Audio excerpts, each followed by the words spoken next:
Менің қалам бақытым мекені, аспанымызға нұр қонып кетеді. Асқарымызға гүл қонып кетеді. Шаттығы шалқыған Ақтөбем алтыным.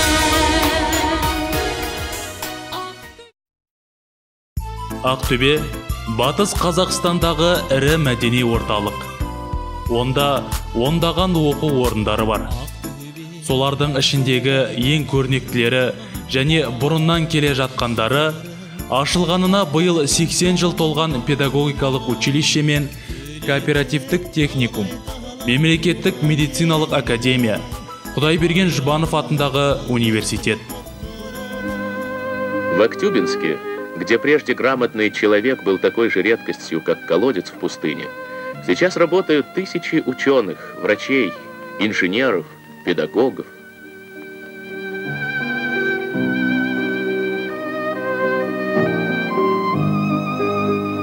Высококвалифицированных специалистов готовит медицинский институт, педагогический, филиалы Саратовского политехнического, Московского кооперативного, Ташкентского железнодорожного, Алма-Атинского института народного хозяйства. Актюбинск стал городом вузов, городом студенчества. 1957 жылы 1 тамызда Қазақ ССР денсаулық сақтау министрлігіне қарасты Ақтөбе мемлекеттік медицина институты ашылды. Бүгінде тәуелсіз Қазақстан парламентінің тұңғыш спикері Марат Оспанов атындағы Батыс Қазақстандық мемлекеттік медицина университеті деп аталады. Марат Оспанов ұзақ жылдар бойы Ақтөбе мединститутында ұстаздық еткен.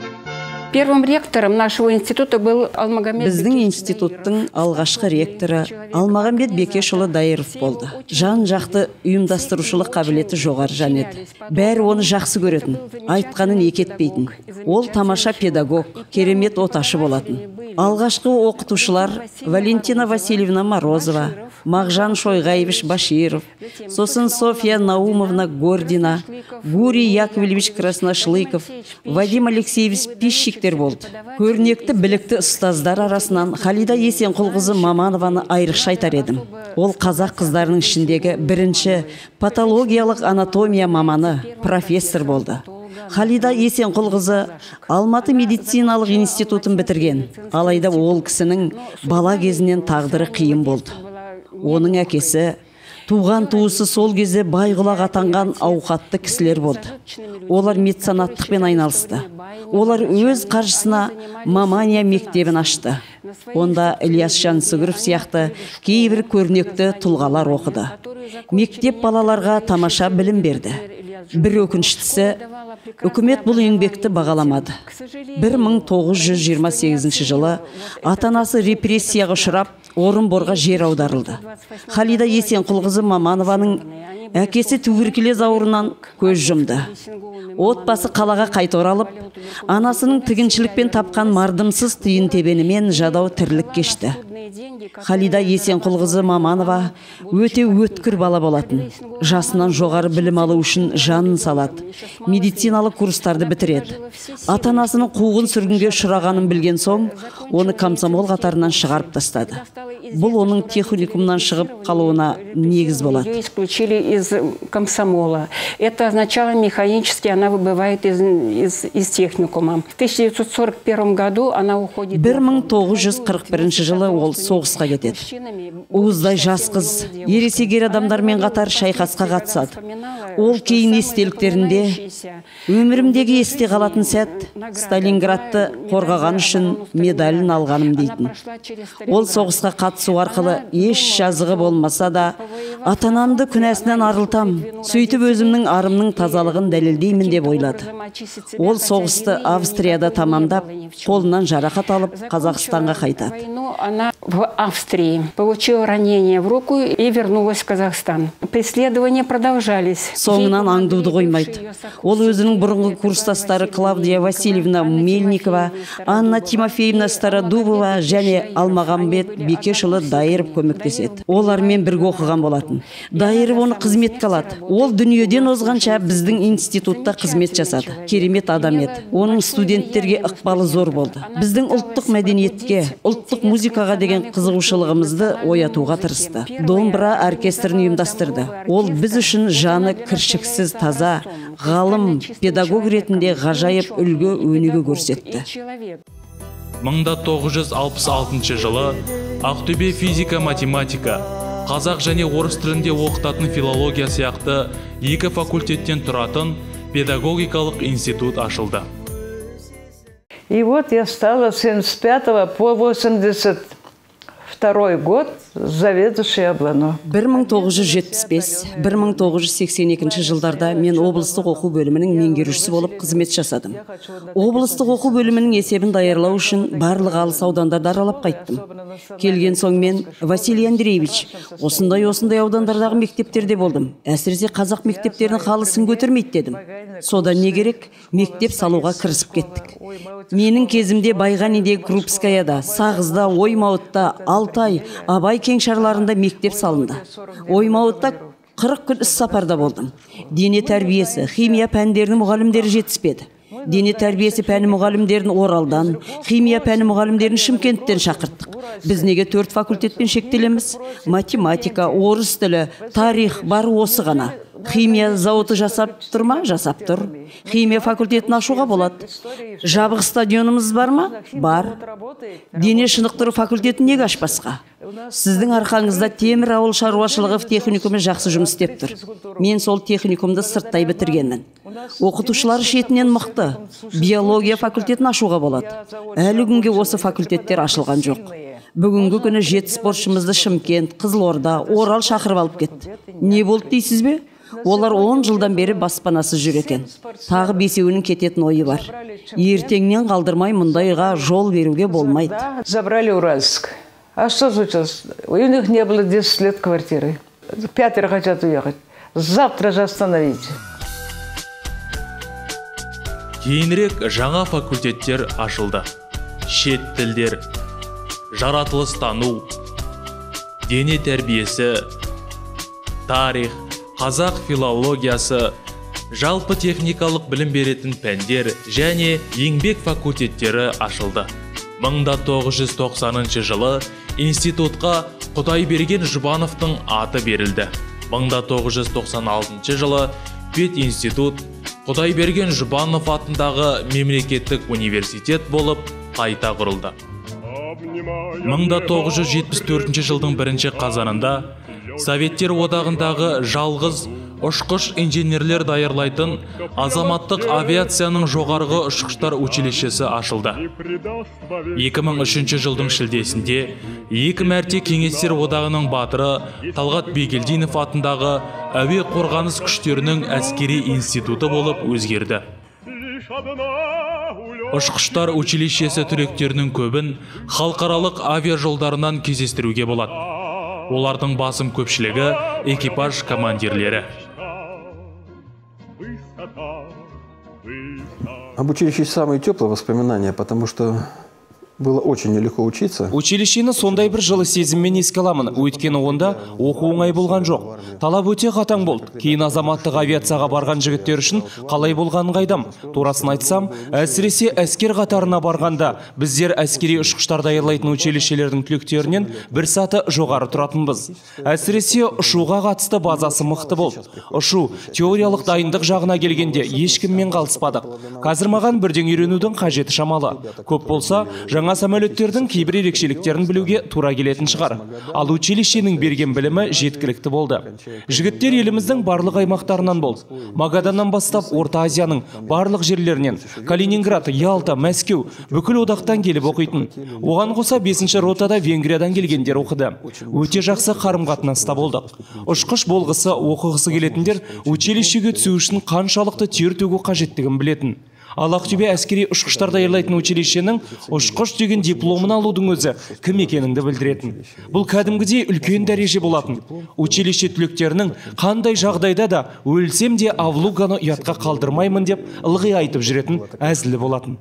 Умру, но Авлугу не опозорю в любой ситуации. Улица Карла Липкнехта. Ақтөбеде мәдени нысандар көптеп салынады. 1961 жылы Қазақстан кинотеатрының қызыл, көк түсті залдарында кең форматты фильмдер көрсетіле бастады. Ал 1967 жылы Октябрь революциясының 50 жылдығына орай Октябрь кинотеатры салынды. Ол кейін Жұлдыз деп өзгертілді. Қазір Айна сауда орталығы. В 1974 году во всесоюзном смотре город Актөбинска 1974 жылы бүкіл одақтық жарыста Ақтөбе қаласы тазалығы жағынан бірінші орынды жеңіп алды. Кеңестік одағы бойынша қаламыздың бірінші орын алған үшін біздер өмірімізде алғаш рет сыйақы алдық. Қала шынында да тап-таза болатын. Қаланы да өз үйіңдей көріп, көшеде келе жатқанда өз үйіңде жүргендей сезіну керек. Тазалыққа мән бермей болмайды. По своему дому. Чистоте приучить надо. Ақтөбеліктер үшін 1966 жылдың елеулі оқиғасы деп жерлесіміз композитор, Қазақстан өнерінің алғашқы академигі Ахмет Қуанұлы Жұбановтың 60 жылдық мерейтойына арналған шараларды айтуға болады. В 1971 году в Актюбинске было открыто Актюбинское музыкальное училище. 1971 жылы Ақтөбеде музыкалық училище ашылды. Маған осы оқу орнын басқаруды тапсырды. Қалада Әлия-Гүлі әнби ансамблі ұйымдастырылды. Мен училищемен қатар осы ансамбльге де жетекшілік еттім. Бір жылдан соң ансамбліміз халықтық атағын жеңіп алды. Шетелдерге шығатын мүмкіндік туды.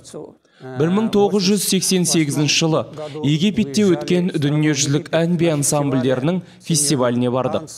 1990 жылы Мәскеуде өткен дүниежүзілік фольклорлық фестивальге қатыстық.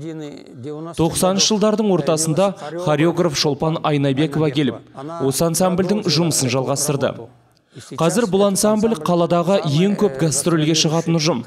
Мен Байғанин аудандағы халық аспаптар оркестріне бар күш-жігерімді салдым.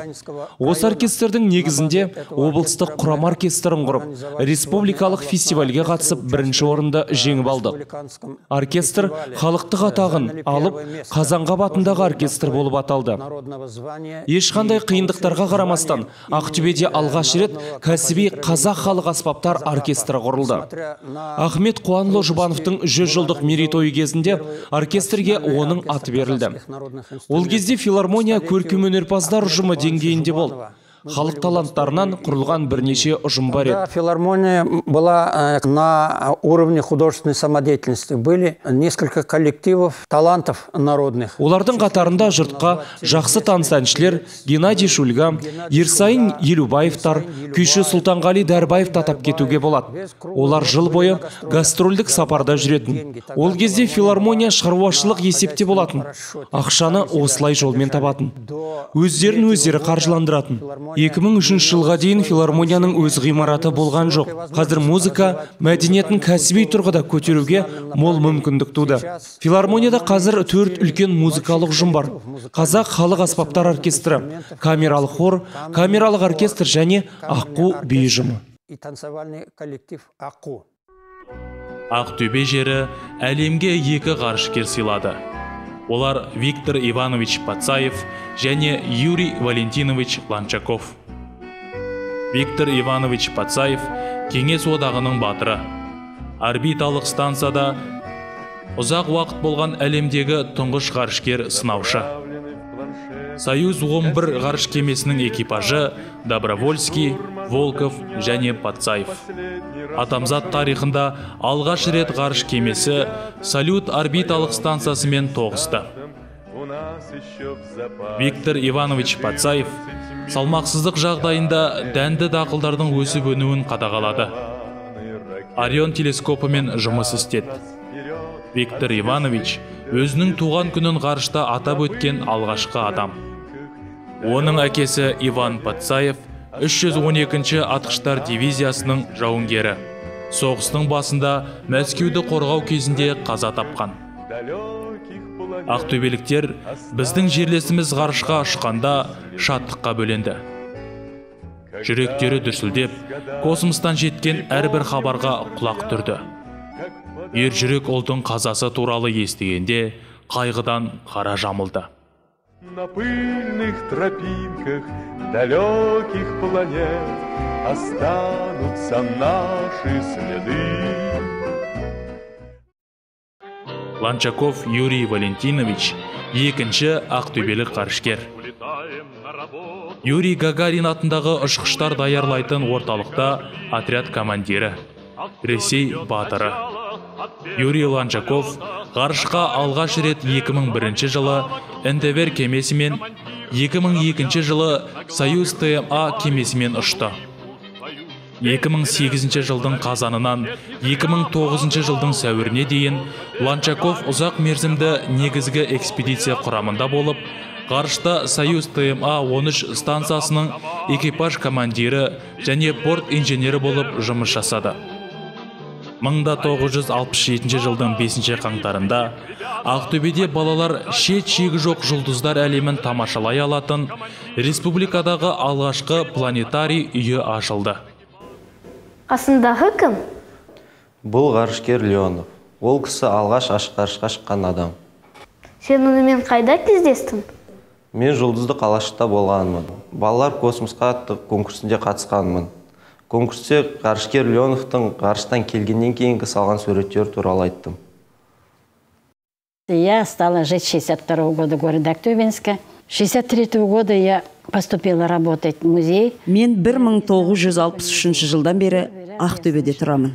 Сол жылы музейге жұмысқа кірдім. Мен музей дегеннің не екенін білгенім жоқ. Алғаш рет облыстық мәдениет басқармасының бастығы Өскенбаевтың аузынан естідім. Ол кісі: «Әзірше музейде отыра тұр, саған жұмыс жасау қиын болады» деді. Музей деген тек аты ғана. Фрунзе көшесіндегі Нұрпейіс Байғаниннің үйі екен. Ішінде ештеңе жоқ. 1965 жылы облыстық атқару комитетінің төрағасының орынбасары Рахила Сәрсенова зейнеткерлікке шыққаннан кейін қазіргі музей ғимаратын бізге берді. Бізге ғимарат тым үлкен болып көрінді. Мұны немен толтырамыз деп ойладық. Біз жалпы музей дегеннің не екен, оған не жинау керектігін білген жоқпыз. Рахила Сәрсенқызы күні түні тыным таппады. Облыс жайын, белгілі адамдарды жақсы білетін кісі еді. Бізді де күн түн демей жұмысқа жекті. Бізге әрине Орынбордағы музей қызметкерлері көп көмектесті. 1967 жылы 2 қатарлы музейді толтырдық. Сөйтіп қағаз музей пайда болды. Газеттерге хабарландырулар бердік. Мақала жаздық. Халық та үн қосты. Қазақ халқының дарқандығы сонша, өздерінің тым сирек кездесетін құнды заттарын музейге әкеп тапсырды. Соның арқасында біздің музейіміз байып қалды. 1967 жылы Дінмұхамед Ахметұлы Қонаев біздің музейге келді. Мәдениетті адам болатын. Музейіміздің атына сай болып тұрмағанын іштей сезсе де, біздерге сыр бермеді. Музей ішін аралады, көрді. Мен қазақ тілінде экскурсия жүргіздім. Мен сіздердің жақсы музей жасай алатындарыңызға сенемін деп тілек білдірді. 1974 жылы маған қалалық мәдениет бөлімінің меңгерушісі болуға тура келді. Ол кезде қалалық партия комитетінің бірінші хатшысы Петр Тұманбайұлы Тұрмағанбетов, ал қалалық атқару комитетінің төрағасы Владимир Иванович Финютин, идеология жөнінде хатшы Сара Тұрғалиқызы Ақтанова, қалалық атқару комитеті төрағасының орынбасары Галина Сұлтанқызы Сұлтанова болатын. Ол кісілер маған қолдау көрсетті. Ешқандай кәсіби өнер ұжымы жоқтығын. Қалалық парк пен мәдениет үйі бар. Ол кезде жыл сайын көктемде көркемөнерпаздардың байқауын өткізу дәстүрі бар еді. Ақтөбе зауыттары, темір жол клубы, оқу орындары жанында халыққа танымал көркемөнерпаздар ұжымдары болды. Медициналық институттың ректоры Төрегелді Шарманов көркемөнерпаздар ұжымдарына айрықша көңіл бөлді. Шармановтың кезінде мединститутта қандай өнер ұжымдары болмады десеңізші. Ең бастысы, институт ректоры көркемөнерпаздармен сахнаға бірге шығып, олардың өнерін көзімен көретін. Ректордың өзі келіп отырғанда басқалары қалама. Сол кездері консерватория бітірген Тұрым Алагөзов, Владимир Фоменкалар келді. Олар алғашқы кәсіби мамандар еді. 1975 жылы жеңістің 30 жылдығында қалалық стадионда алғаш рет ән мен би спорт мейрамын ұйымдастырдық. 500 адамдық хор ұжымын Тұрым басқарды. Фоменко үрмелі аспаптар оркестрін, қазақ халық оркестрін, би ұжымдарын ұйымдастырды. Сонда қалалық паркте ине шаншар жер қалмады. Халық көп жиылды. Петр Тұманбайұлы бізге айтты: би алаңын салып алмасаңдар, сіздерге шара қолданамын. Паркты күн сайын тазалаймыз. Мен үйіме түнгі 2-де келемін. Аттракцион жұмысын тоқтатқанша біреу құлап қалама деп зәре жоқ.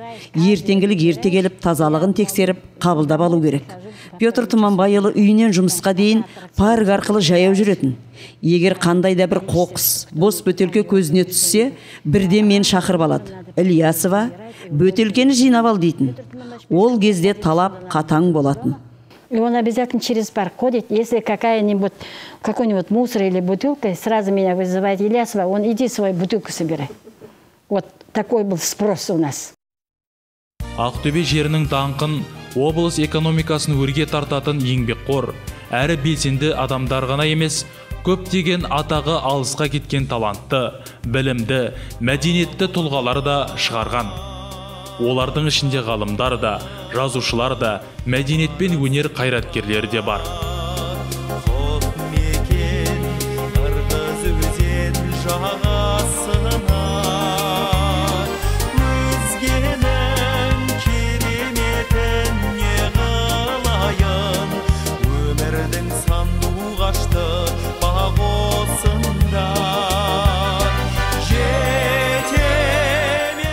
Нұрсұлу Тапалова, алғашқы қазақ аруларынан шыққан атақты балерина. 1942-43 жылдары Галина Улановамен бірге партиялар орындаған. Істай Мәмбетов, лирик ақын, журналист, аудармашы. Мәмбетовтің Пушкин және Әміржан атты поэмасында Пушкиннің Қазақстанның батысына келгендігі жайлы айтылады. Сайым Балмұқанов, радиолог, онколог, ғалым, дәрігер, доктор Токеши Нагайдың құрметіне тағайындалған Нагасаки әлемдік сыйлығымен бірге радиология ғылымын дамытуға қосқан зор үлесі үшін жүлде алған екінші адам. Төлеу Бәсенов, қазақтың тұңғыш сәулетшісі, КСРО архитектура академиясының корреспондент мүшесі. 1997 жылы Қазақ мемлекеттік сәулет және құрылыс академиясының оқу озаттары үшін Төлеу Бәсенов атындағы диплом тағайындалды. Сақтаған Бәйішев, экономика ғылымдарының докторы, академик, Ұлы Отан соғысына қатысушы. Қуаныш Мақыров, эпидемиолог. 1943 жылы Тегеран конференциясында дайындық жүргізуге, оны өткізуге атсалысқан.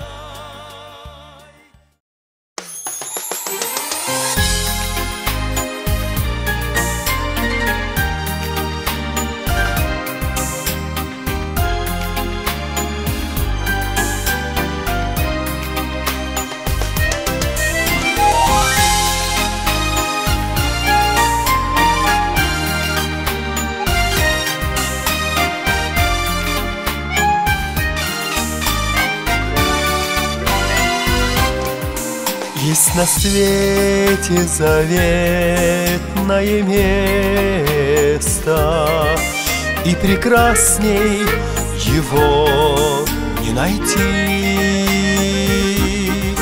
где душа замирает в пути, и все судьбы сплетаются вместе. Мой город на белом холме, здесь так гордо, вольно дышится мне. Ты дом мой, ты маяк мой судьбе, что оставлю тебе, ах тебе, ах тебе.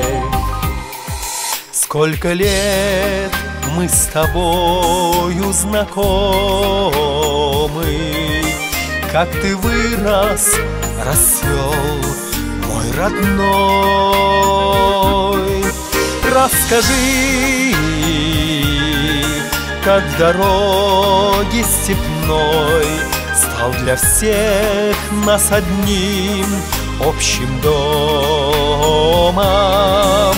Мой город на белом холме, здесь так гордо, вольно дышится мне. Ты дом мой, ты маяк мой в судьбе, что оставлю тебе, ах тебе, ах тебе.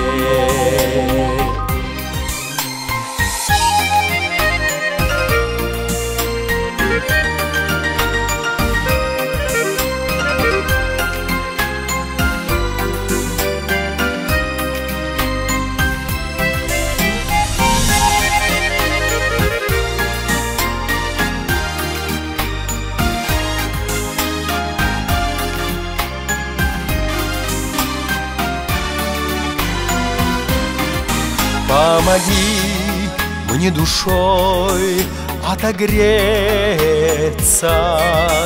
и опять, как случалось не раз, сохрани свою память о нас в каждом камне, травинке и сердце. Мой город на белом холме, здесь так гордо, вольно дышится мне. Ты дом мой, ты маяк мой в судьбе, что оставлю тебе, ах тебе, ах тебе. Ах тебе, ах тебе, ах тебе.